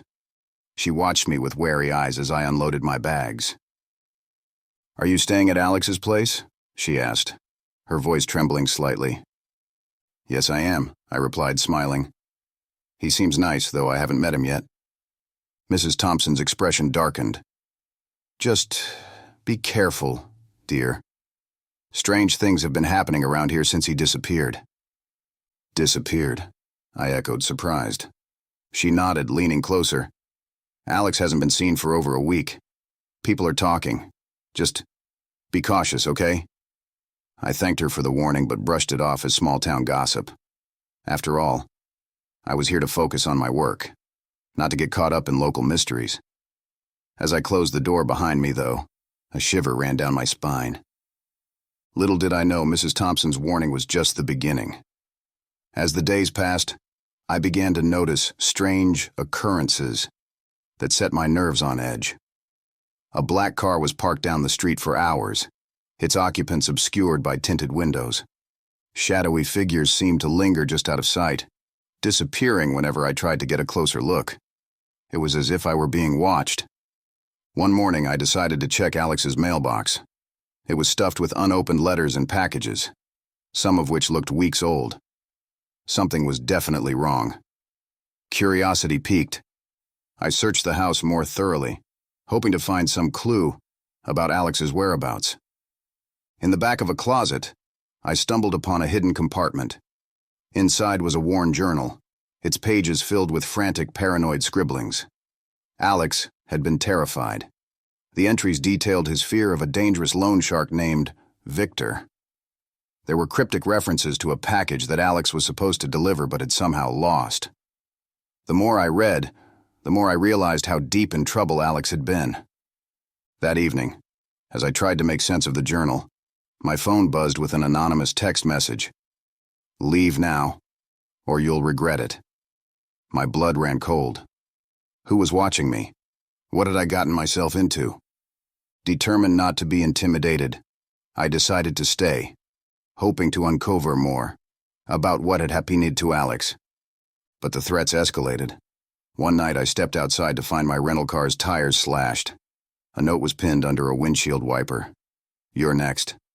Fear gripped me. This was no longer just an unsettling mystery. It was a dangerous game, and I was caught in the middle. The sense of isolation grew as I realized I couldn't trust anyone. Every shadow, every unexpected sound sent my heart racing. I had to figure out what happened to Alex before it was too late. Feeling increasingly unsafe but driven by curiosity and a sense of justice, I knew I couldn't just walk away. Alex's disappearance was too troubling, and I felt compelled to uncover the truth. During one of my cautious ventures outside, I met Lisa, a neighbor who seemed genuinely concerned and aware of the strange happenings. She was a bit younger than me, with an air of quiet determination. "Have you noticed anything strange around here?" I asked her one afternoon. Lisa nodded, glancing around nervously. Alex was a friend. When he disappeared, I knew something was very wrong, but people around here are too scared to talk. We decided to team up, pooling our knowledge and resources. Lisa's insights into Alex's life and my findings from the journal made us a good pair. While poring over the journal, we found a reference to a storage unit, a place where Alex had hidden something important. Armed with this clue, we searched the house and found a small, rusty key tucked away in the back of a drawer. The label on it matched the storage unit number mentioned in the journal. With a mix of trepidation and determination, we decided to check it out. The storage unit might hold the answers we were looking for, clues about the mysterious package, and perhaps even Alex's whereabouts. As we headed to the storage facility, the danger was palpable, but there was no turning back now. At the storage unit, Lisa and I held our breaths as we lifted the creaky, rusted door. The unit was cluttered with old furniture and boxes, but it didn't take long to spot the package mentioned in Alex's journal. It was a battered briefcase, inconspicuous yet oddly foreboding. We opened it and gasped. Inside were stacks of cash and a collection of documents implicating several local officials in illegal activities. "Holy crap," Lisa whispered, her eyes wide with fear. "This is what got him into trouble." Before we could fully process the gravity of our discovery, we heard footsteps. The door slammed shut behind us, and we turned to see Victor and his men blocking our only exit. Their faces were cold, menacing. Well, look what we have here," Victor sneered. "Did you really think you could just waltz in and take that?" Panic surged through me, but I forced myself to stay calm. "We need to get out of here," I whispered to Lisa. In a split-second decision, we used the clutter to our advantage, toppling shelves and boxes to create a barrier. Amid the chaos, we slipped past Victor's men and bolted for the exit. The chase was on. We sprinted through the dark, deserted streets, our breaths ragged with fear and exertion. Victor and his men were close behind, their shouts echoing in the night. My heart pounded as we dodged into narrow alleys and jumped over fences, desperate to escape. Finally, we found refuge in an abandoned building. We ducked inside, our backs against the cold, damp wall. The footsteps and shouts grew distant, and we dared to hope we'd lost them, at least for now. "This isn't over," Lisa panted, clutching the briefcase tightly. "But we can't stop. We need to expose them." "We can't keep running," Lisa said. "We need help, real help." With a shaky breath, I used a burner phone we'd found in the storage unit to contact Victor. Pretending to be desperate, I told him we wanted to strike a deal for the safe return of the package. Victor, suspicious but intrigued, agreed to meet us at a secluded location later that night. While we waited, I secretly contacted the police, explaining our situation and the evidence we had. The officer on the other end was skeptical at first, but agreed to send a team to the meeting point. As the night wore on, we arrived at the designated spot, an abandoned warehouse on the outskirts of town. The place was eerily quiet, the perfect setting for a confrontation. Victor and his men arrived shortly after, their expressions a mix of anger and curiosity. I could see the greed in Victor's eyes as he spotted the briefcase. "Let's get this over with," he growled. Unbeknownst to Victor, the police were lying in wait. The tension was unbearable, but we had to see it through. This was our chance to end the nightmare and bring justice for Alex. As we stood in the abandoned warehouse, the tension was palpable. Victor's eyes darted around suspiciously, and I couldn't shake the feeling that something was wrong. "You really thought you could outsmart me?" Victor sneered, a sinister smile creeping across his face. "I knew about the police the moment you called." My heart sank as Victor's men stepped out of the shadows, guns drawn. It was a trap. We were surrounded. Just as we thought we were cornered, the sound of sirens filled the air. The police had arrived, tracking my phone as planned. A tense standoff ensued, the police shouting orders and Victor's men hesitating. Victor's face twisted with rage as he realized his plan was falling apart. "Drop your weapons," an officer commanded. Victor's men wavered, and in the moment of hesitation, the police moved in, swiftly disarming and arresting them. Victor was dragged away, his eyes burning with hatred. Breathing heavily, Lisa and I clung to each other, the briefcase still in our possession. The nightmare was finally over. Victor was in custody, and the evidence we'd risked our lives for was safe. "Are you okay?" a police officer asked, helping us to our feet. "We are now," I replied, relief flooding over me. The danger had passed, but the memory of that night would stay with us forever. Months later, just as life seemed to be returning to normal, I received an anonymous message. It was a photo of Lisa and me during our recovery, captioned, "We'll be watching." My blood ran cold. The message was clear. Some of Victor's associates were still out there, and the danger was far from over. Liam and I had been looking forward to this retreat for months. The moment we set our eyes on the quaint, remote cabin nestled among dense woods in the listing, we knew it was the perfect escape from our hectic city lives. As we drove up the narrow trail leading to our temporary sanctuary, the serene quiet of the wilderness enveloped us, promising the peace we so desperately sought. Our first night was everything we had hoped for. The cabin, with its rustic charm and cozy fireplace, felt like a step back in time. We cooked a simple meal, played some old records, and watched as the sun dipped below the towering pines, casting long shadows across the frosted ground. However, as we curled up under the thick blankets, the wind outside began to howl with a ferocity that seemed almost personal. By morning, the world was a blur of white and gray. A severe snowstorm had descended upon us overnight, isolating us from the civilization we had left behind. As we peered out of the frosty window, the realization hit us. Our supplies wouldn't last more than a few days, especially if the storm continued. What had started as an idyllic escape quickly turned into a precarious situation, with our safety and well-being suddenly thrust into uncertainty. The storm showed no signs of abating as it raged on through our second day at the cabin. Liam and I, determined not to let our spirits sink, decided to ration our dwindling supplies. We carefully divided the food we brought, calculating each portion to ensure we could last until the storm cleared. We spent the day huddled near the fireplace, feeding it the last of the logs, trying to preserve every bit of warmth. Attempting to call for help became our recurrent futile task. Each time we dialed out, the stubborn no service notification flashed on our screens, mocking our growing desperation. The isolation, so cherished at the outset of our trip, now loomed over us like a specter, its weight increasingly oppressive. As evening approached, the temperature inside the cabin began to plummet. Puzzled, Liam checked the thermostat to find it unresponsive. A deeper examination revealed our worst fears. The heating system had failed. With no knowledge of repairs and no hope of professional help arriving through the blizzard, we were left shivering, our situation growing more dire by the hour. The cold seeped into every corner of the cabin, an uninvited and pervasive guest. We layered on all the clothing we had, but the biting chill was relentless. Each breath we exhaled materialized into a cloud of vapor, hanging in the dimly lit air of the cabin like a ghostly reminder of our vulnerability. That night, as we lay in bed listening to the wind's eerie symphony, the romantic notion of our secluded getaway had fully evaporated, replaced by a stark reality of survival. As we drifted into a restless sleep, the unnerving silence of the snow-covered wilderness was broken only by the occasional crack and groan of the cabin settling under the weight of the snow. On the third day, just as Liam and I were trying to concoct a breakfast from our sparse supplies, a sudden knock echoed through the cabin, startling us both. It was an odd, desperate rhythm that cut sharply through the howl of the blizzard.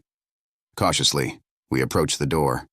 Through the peephole, a shadowy figure loomed, swaddled in snow-laden layers. Opening the door, we were met by a man with frost clinging to his beard, his eyes wide with relief. He introduced himself as Tom, a hiker caught off guard by the storm. Compassion outweighed our hesitation, and we invited him inside, offering him warmth and a chance to dry off. As Tom settled in, thawing by the fire and sipping the hot tea we provided, his gratitude was palpable. Yet, as he shared his story of how he ended up at our door, inconsistencies began to surface. His timeline of the hike, his reasons for being so far from any trail, and even his knowledge of the local area shifted with each telling. This, coupled with his nervous glances and fidgety demeanor, started to unnerve us. Liam and I exchanged worried looks, our hospitality warring with a creeping sense of dread as the storm outside mirrored the rising tension within.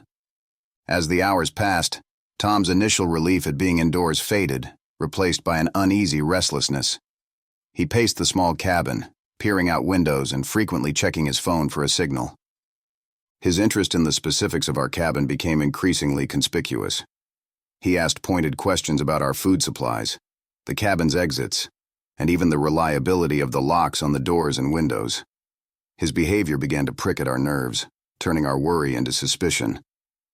In an effort to help, I offered to dry Tom's damp clothes near the fireplace.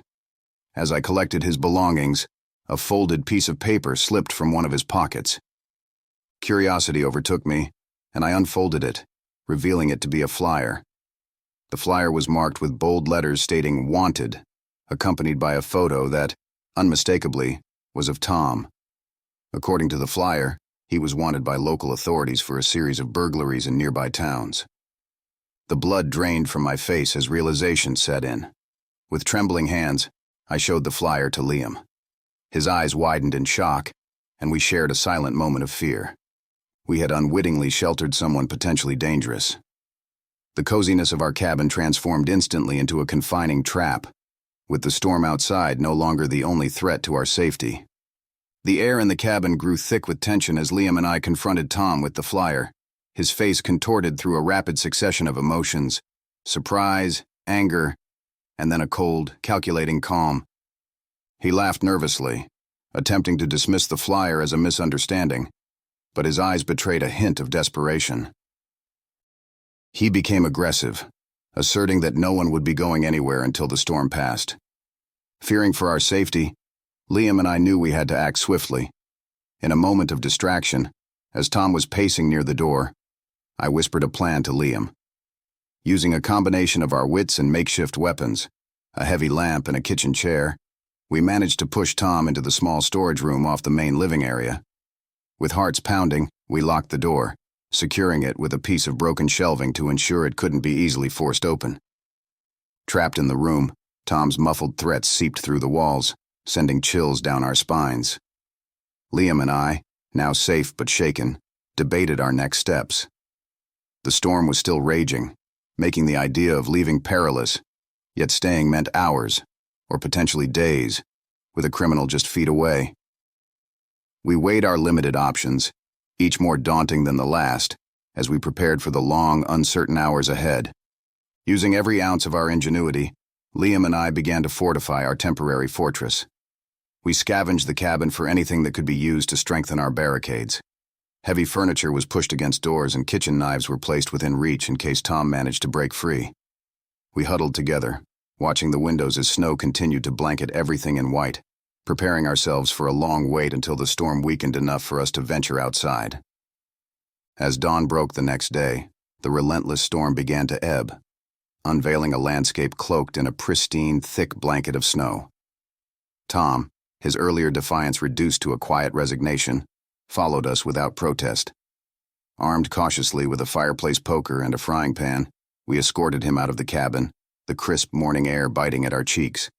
The path to the nearest ranger station was obscured under feet of fresh snow, making every step uncertain and treacherous. Despite the clear dangers that lay ahead, the hope of reaching safety kept us moving forward, pushing through the deep, untouched snow. The excitement had been building for weeks, ever since I booked what looked like the perfect Airbnb for a weekend getaway with my friends. The pictures promised a charming cottage nestled on the edge of the woods, quaint and secluded, just what we needed to escape our bustling city lives. As we pulled up that late evening, the tires crunching softly on the gravel, something felt terribly off. The house before us bore little resemblance to the warm, inviting photos online. It stood dark and dilapidated, its windows grimy and unwelcoming, the porch sagging as if bearing too many secrets. Despite our confusion and growing apprehension, we decided to venture inside, hoping the interior might reveal a more accurate reflection of our expectations. Once inside, the disconnect only deepened. The air was stale, and a thin layer of dust covered everything, contradicting the recently cleaned description from the listing. As we moved cautiously from room to room, the light from our phones revealed more inconsistencies. A coffee cup sat on the counter, a ring of residue in its curve, a clear sign it hadn't been abandoned for long. Magazines, not more than a month old, were scattered on a table. Every detail screamed that someone had been living here, and recently. My heart thudded uncomfortably in my chest, the thrill of our little adventure souring quickly into dread. The eerie feeling intensified with every step we took through the decrepit house. My friends and I whispered about leaving, unease gnawing at our resolve, when Alex, always the brave one, pushed open a door to what looked like a small, cluttered office. The room was cramped and musty, but what froze us in our tracks was not the moldy smell. It was the glow of monitors lined up against one wall, each displaying different parts of the house. "We're on camera," Alex muttered, his voice a mix of anger and fear. Our faces, pale and drawn, stared back at us from the screens. Someone had been watching us since we arrived, monitoring our every move. Panic set in as we realized the full extent of our vulnerability. Rattled but determined, we began a frantic search for another way out, avoiding the prying digital eyes. In a locked drawer, which Jenna managed to pry open, we found a stash of photos and notes. My stomach dropped as I recognized myself in many of the pictures, some taken over recent months.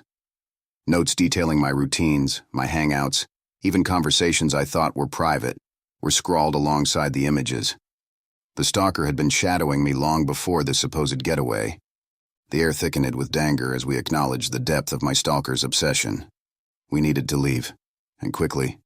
But as we gathered our things, we realized our phones were nowhere to be found, likely taken by the stalker to prevent us from calling for help.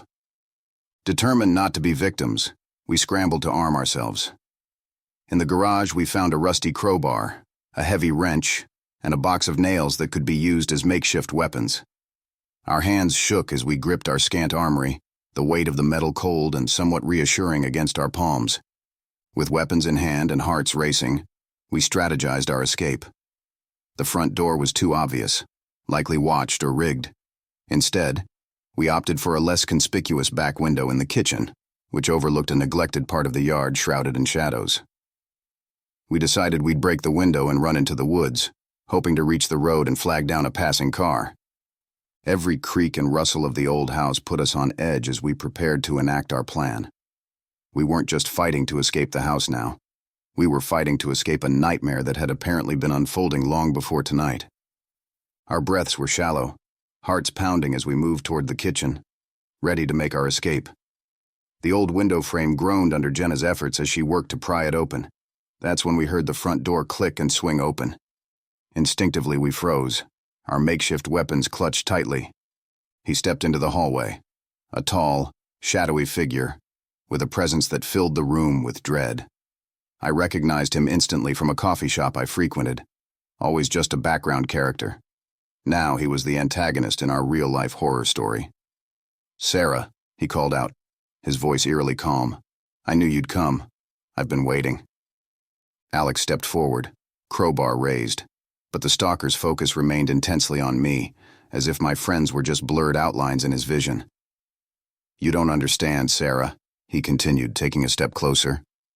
"We are meant to be together. I've watched you, learned everything about you. You're perfect." His attempt to isolate me from my friends by moving closer, his eyes fixated unnervingly on me, only heightened the terror. But his presence galvanized us into action. Jenna shouted for us to run while Alex and Mark positioned themselves between me and the stalker, ready to defend us at all costs. The tension snapped like a wire. The stalker lunged, and the chaos erupted. In the ensuing chaos, our survival instincts took over. Mark and Alex tackled the stalker, grappling with him just long enough for Jenna and me to push a heavy, teetering bookshelf toward them. With a tremendous crash, it toppled, pinning the stalker beneath a heap of books and wooden shelves. His groans echoed in the sudden silence that followed our frenzied action. Jenna quickly patted down the stalker's jacket, her fingers finding the bulge of a phone. She dialed 911 with trembling hands. Her voice relayed our location and situation to the dispatcher. We knew help was on the way, but the minutes it would take for them to arrive stretched before us like hours. "We can't just wait here. He might get free," Alex said, his face set with determination. We nodded, splitting up to create diversions and make it harder for the stalker to target any one of us if he escaped his makeshift trap. The house transformed into a shadowy labyrinth as we dashed through its corridors, our footsteps muffled by the thick dust and decay. I ducked into a closet, heart hammering, as I heard the distant shuffling of the stalker trying to free himself. Jenna circled back to the main hall to keep an eye on him, while Mark crept through the back rooms to ambush the stalker if he broke free. The game of cat and mouse escalated with every passing second, our breaths loud in our ears, punctuated by the distant sirens that promised salvation. The stalker's cunning was evident as he used his knowledge of the house's layout to his advantage, attempting to outmaneuver us despite his injuries. We communicated in hushed tones, coordinating our movements and staying alert to any sound that might indicate he was on the move. Every creak of the floorboards, every rustle from the other rooms, tightened the knot of anxiety in our chests. We were trapped in a deadly game within the decaying walls of the fake Airbnb, each moment unfolding with unbearable tension as we awaited the arrival of the police, hoping we could hold out until they breached the threshold of this nightmare. The blaring sirens grew louder, cutting through the tense silence of the house like a lifeline. I peered from my hiding spot, my heart pounding, as blue lights flashed through the grimy windows. The stalker was close, his breathing ragged and furious. Just as he reached for the closet door where I was concealed, the front door burst open. Police officers flooded into the room, their commands loud and authoritative. In moments, they had the stalker handcuffed. His eyes wild and unyielding, met mine one last time as they led him away. Relief washed over me, mingled with a deep, unsettling fear. My friends and I gathered together, our arms around each other, finding comfort in the presence of law enforcement. We were safe now, the immediate danger over, but the shadows of what had occurred clung to us, a haunting reminder of our vulnerability. As we finally left the nightmare behind, the cold night air felt like freedom, but back at the safety of my own home, I reached into my jacket pocket and pulled out a note. "See you soon, Sarah." The chilling words twisted my newfound relief into dread. Was it really over? I've always considered my home more than just a place to live. It's a living museum, a slice of history preserved just as the world outside rushes forward. Nestled in the heart of a sleepy town, my Victorian abode stands as a testament to a bygone era, with its towering gables, intricate woodwork, and the gentle creak of floorboards echoing stories of the past. Over the years, I've dedicated myself to its preservation, each antique and artifact cared for with a reverence only a fellow historian might understand. Today, a new group of guests arrived, their eyes wide with the kind of keen curiosity that usually warms my heart. They seemed especially interested in the local lore, a topic that could fuel hours of discussion. As I led them through the ornate halls, sharing tales of each piece and the era it represented, I noticed their glances exchanged, a silent communication that hinted at something more than mere interest. It was then a small seed of suspicion took root in my mind, shadowing the joy I usually found in such tours. What truly brought them to my door? Was it the love of history, or something far less innocent? As the visitors lingered in my ancestral home, I began to observe disturbing changes.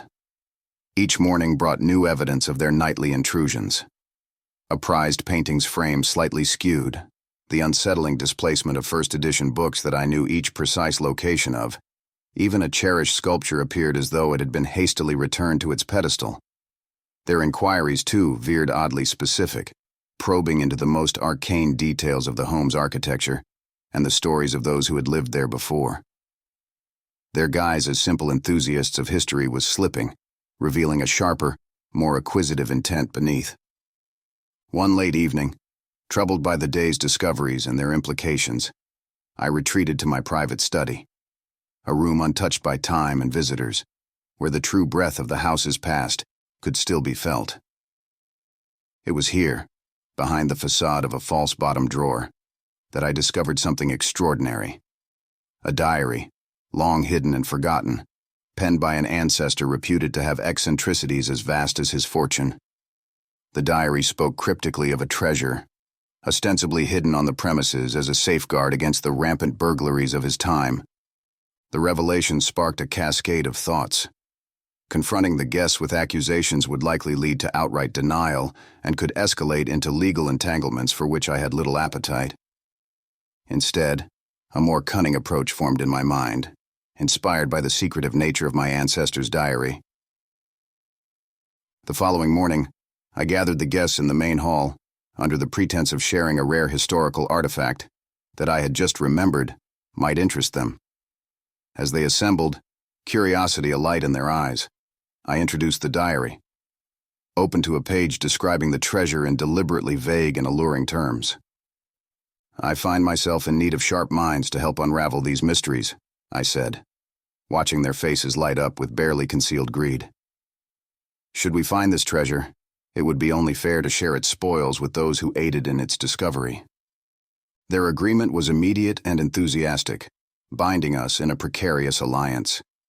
As we pored over the diary's cryptic clues, I led them on a carefully orchestrated chase, guiding their energies away from further damaging the house. Unbeknownst to them, the diary was a ruse, a masterful decoy designed to test their true intentions and perhaps teach them a lesson about the value of history over treasure. As our search deepened, so too did the web of deceit I wove, leading them further into the game of shadows I had created. Under the pretense of a shared adventure, guided by the cryptic clues of my great-grandfather's diary, we embarked on a carefully orchestrated treasure hunt. My new allies, buoyed by the thrill of discovery and the lust for unseen riches, followed my lead with eager anticipation. As I directed them page by page through the convoluted instructions, we found ourselves descending into the rarely visited parts of the house. Our destination was the old basement, a place where shadows clung to the corners like cobwebs, and the air held the chill of forgotten things. The basement, with its stone walls and earthy smell, was seldom used, more of a storage for memories than for the detritus of daily life. Here, the diary instructed us to seek a symbol, a mark left by my crafty ancestor as the key to our next clue. As we searched, the light from our lanterns cast eerie shadows, transforming benign objects into specters. The guests murmured among themselves, their excitement palpable, as they speculated about what treasures might lie hidden. Finally, my guided narration and their diligent searching led us to a peculiar section of the brickwork that seemed incongruous with the rest. Newer, less worn. "Here," I said, my voice a blend of feigned discovery and genuine nervousness. "The diary speaks of a door, cleverly concealed to protect what was most precious." With trembling hands, seemingly caught up in the moment, I pressed a loose brick that I knew well, having discovered it myself as a curious child. With a low, grinding sound that seemed too loud in the enclosed space, part of the wall shifted, revealing a narrow passage that led to a small, hidden chamber. The air grew tenser, heavier with dust, and the weight of impending revelation. The group surged forward, their earlier decorum forgotten, driven by the raw edge of greed. As I stepped aside, allowing them to enter the chamber first, I couldn't help but feel a twinge of guilt for the deceit. Yet, it was necessary, I reminded myself, a lesson they needed to learn. Inside the chamber, our lights revealed a small wooden chest, ornately carved but coated with the patina of age, sitting solemnly on a pedestal. The room held its breath as they approached the chest, their dreams of riches reflected in their wide, eager eyes. The lid of the chest creaked open, a sound like a sigh echoing in the tiny chamber.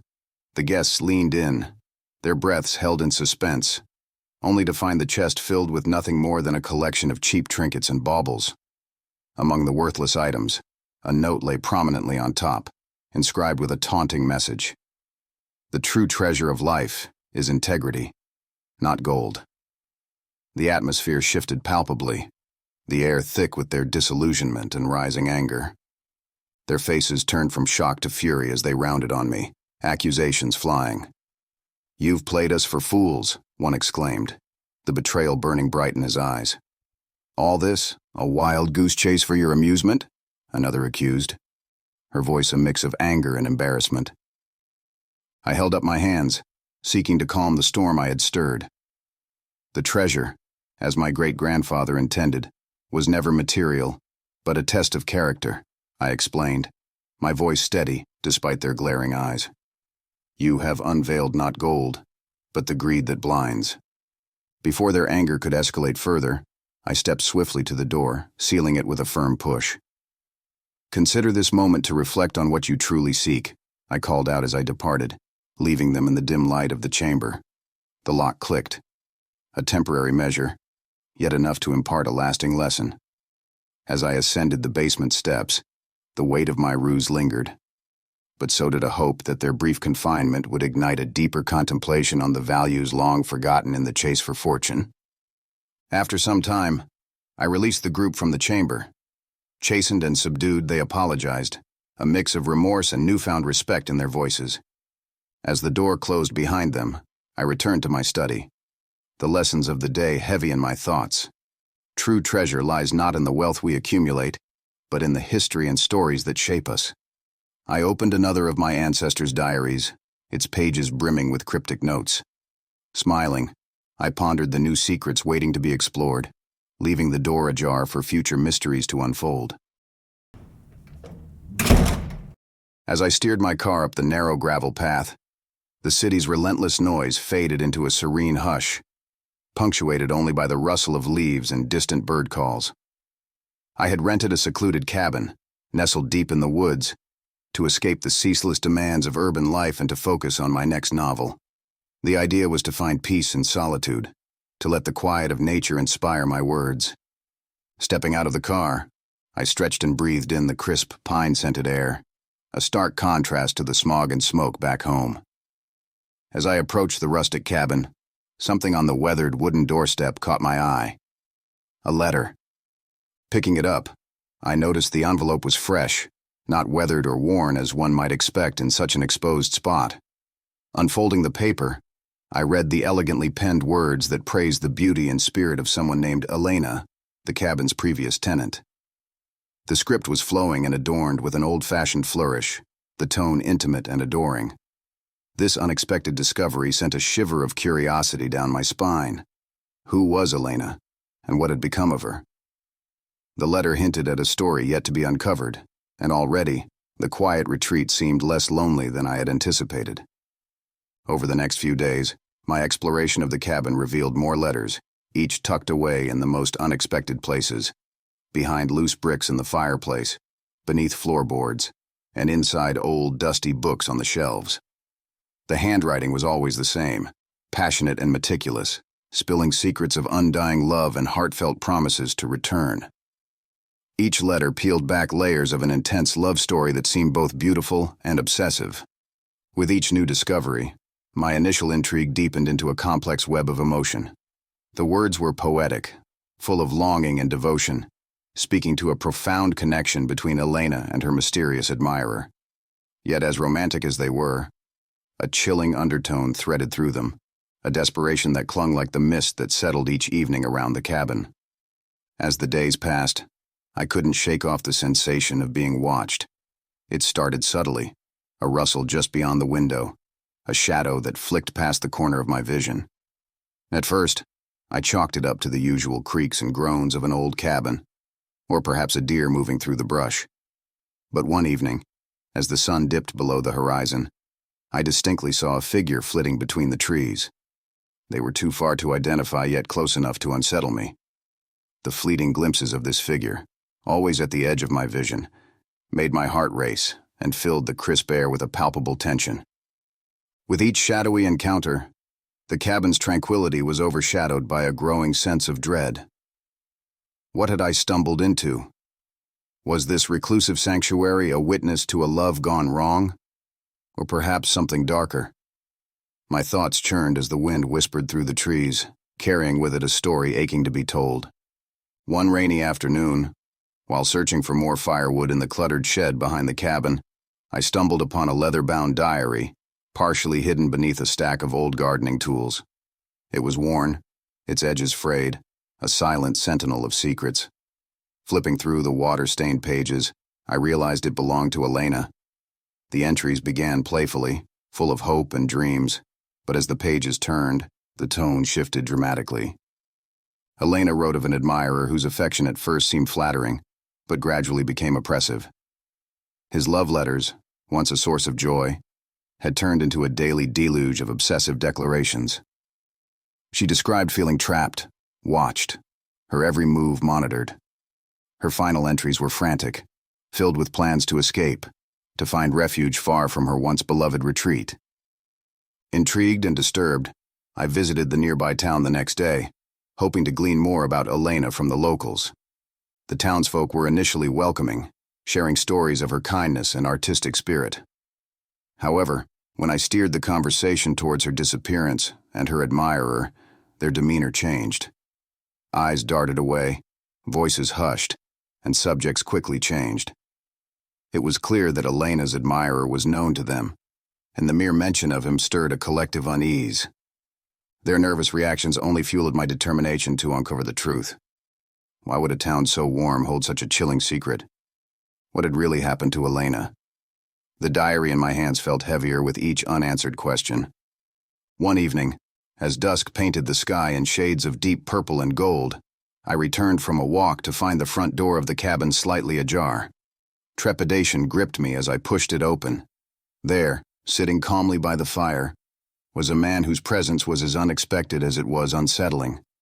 He was rugged, with hands marked by the years of craftsmanship, and his eyes held a depth that was both captivating and alarming. He introduced himself as Thomas, the local artisan responsible for many of the handcrafted items in the cabin. His voice was steady, but there was a tremor of emotion as he spoke of Elena, his love evident in every word.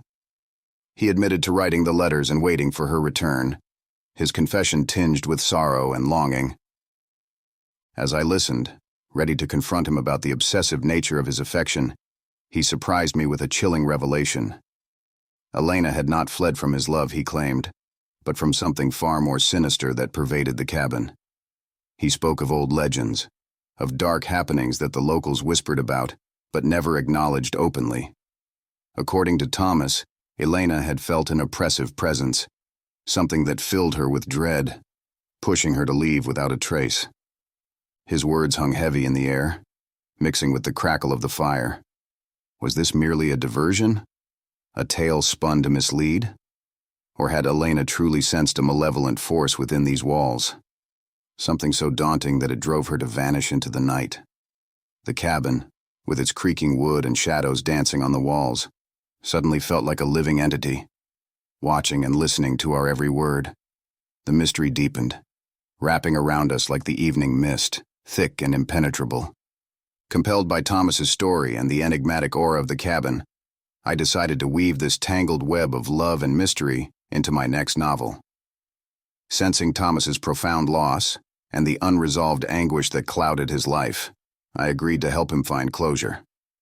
Together, we conducted a symbolic act late one foggy evening, following an old local lore he shared.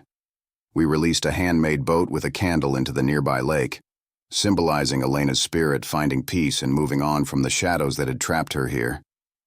As a precaution, and with a writer's instinct for preservation, I documented every detail of our conversations, the lore, and the peculiar events surrounding Elena's disappearance.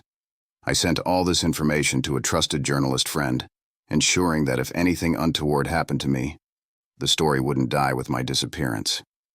This backup plan was my lifeline, tethered to the wider world beyond the eerie solitude of the cabin. With the final words of my novel penned, I packed my belongings, the cabin's air heavy with the lingering essence of unresolved secrets. As I closed the door behind me, a new letter placed on the doorstep, this time bearing my name. A shiver ran down my spine. The story I was leaving behind was far from finished. The cabin, with its deep, dark secrets, still had more to tell. The road ahead was open, and my mind buzzed with possibilities. What new tales were waiting to unfold?